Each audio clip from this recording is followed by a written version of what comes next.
Limit testing dikenal juga dengan istilah pengujian analisis nilai batas atau boundary value analysis testing yang disingkat dengan BVA ya.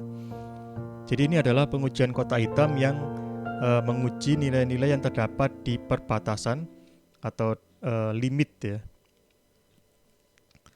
Jadi sebagai pedoman umum, jika suatu kondisi masukan adalah sebuah rentang ya, antara A dan B, maka kasus ujinya ada dua kasus uji valid dan dua kasus uji tidak valid ya. Jadi ini untuk input yang berupa rentang ya, dari A, kemudian B ya. Ini adalah rentangnya.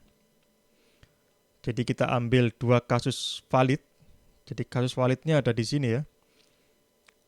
Kita ambil di titik ekstrimnya ya, titik ujung-ujungnya ini yang valid. Kemudian ada dua kasus tidak valid. Kita ambil yang nempel di sini, yang dekat sini ya. Yang dekat sini untuk yang tidak valid pertama, kemudian yang sini untuk yang tidak valid yang kedua ya. Ini adalah limit testing ya. Jadi contohnya di sini jika masukan data valid adalah min 1,0 sampai dengan 1,0 ya. Jadi di sini sebelah kirinya adalah min 1,0 sampai dengan 1,0 ya. Maka untuk kasus uji valid kita bisa ambil nilai ekstrimnya. Di sini adalah min 1,0, jadi yang paling kiri ini ya.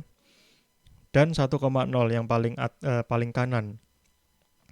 Sedangkan untuk kasus uji tidak valid, kita ambil nilai yang mendekati nilai bawah ekstrim dan atas ekstrimnya. Jadi di sini kita bisa isikan yang pertama adalah min 1,001 misalnya ya. Dan yang atas adalah 1,001. Jadi ini dia adalah nilai-nilai yang mendekati ya. Jadi ini untuk limit testing. Kemudian robustness testing ini adalah pengujian kotak hitam dengan memasukkan nilai-nilai yang di luar dari kebutuhan yang ditentukan atau requirement ya.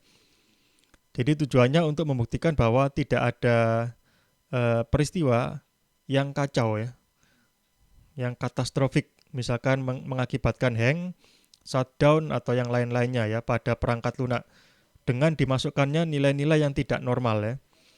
Jadi ini kita coba kehandalannya ya. Kita beri input yang di luar spesifikasi. Jadi sebagai contoh, jika masukkan sebuah password yang valid adalah 5 karakter, di mana dia karakternya adalah alfabet, bisa karakter kecil maupun yang kapital ya. Maka kita menggunakan kasus uji berupa masukkan sembarang karakter dan sembarang jumlah karakter ya. Jadi misalkan Z, kemudian tanda pagar 12 atau IU831280J. Nah, di sini masing-masing kasus uji dia memiliki karakter yang di luar spesifikasi ya. Di sini ada tanda pagar, kemudian 12 ini adalah di luar spesifikasi. Karena spesifikasinya hanya ini saja ya. Hanya alfabet saja. Jadi tidak boleh numerik atau simbol-simbol yang spesifik ya. Jadi ini ada karakter numerik, ini dia tidak diizinkan.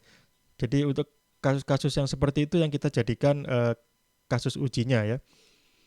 Sedangkan untuk hasil yang diharapkan ya, ini perangkat lunak misalkan tidak boleh mengalami hang ya atau crash ketika dia menerima input yang seperti itu. Jadi ini adalah robustness testing ya. Kemudian requirement testing ini adalah pengujian kotak hitam dilakukan untuk menguji apakah kebutuhan fungsional, kemudian non-fungsional dan lain-lain yang telah ditentukan selama proses analisis kebutuhan telah terpenuhi atau tidak ya. Jadi di sini cara mengujinya dengan membuat matrix yang disebut dengan traceability matrix ya. Jadi bisa kita lihat di sini setiap matrix di sini dia kolom-kolomnya memiliki kaitan dengan requirement ya. Jadi di sini ada kolom requirement, kemudian nama tes, kemudian test case, kemudian kesimpulannya ya. Jadi baris satu dia requirement pertama, baris dua requirement kedua, dan seterusnya. Jadi ini ada traceability, jadi dia bisa ditelusuri ke bagian requirement ya. Jadi ini adalah requirement testing.